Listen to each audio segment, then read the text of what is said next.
গুমের অভিযোগে র্যাবের দুই সাবেক কর্মকর্তা মহিউদ্দিন ফারুকী এবং আলেপ উদ্দিনকে সোমবার আন্তর্জাতিক অপরাধ ট্রাইব্যুনালে গ্রেপ্তার দেখানো হয়। এই প্রথম কাউকে ট্রাইব্যুনালে গুমের মামলায় গ্রেপ্তার দেখানো হলো।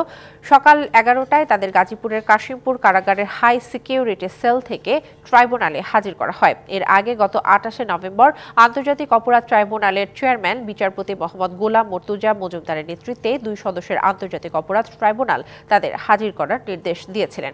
প্রসিকিউশন বলছে, তদন্তের ভিত্তিতে তাদের বিরুদ্ধে প্রাথমিক সত্যতা পাওয়া গেছে। 13 নভেম্বর রাতে বরিশাল মহানগর এলাকা থেকে আলেপ উদ্দিনকে গ্রেপ্তার করা হয়। একই দিন ভোরে রাঙামাটি কাউখালী এলাকা থেকে মহিউদ্দিন ফারুকীকে গ্রেপ্তার করা হয়। বৈষম্য বিরোধী ছাত্র আন্দোলনে রাজধানীর শনির আখড়ায় জোবায়ের ওমর খানের মৃত্যুর মামলায় এই দুই কর্মকর্তাকে গ্রেপ্তার দেখানো হয়েছে। নগদের সর্বোচ্চ বার 167 টাকা রিচার্জে পাবেন 1 লাখ টাকা পুরস্কার। আরও আছে প্রতি সপ্তাহে পুরস্কার ও ক্যাশব্যাক।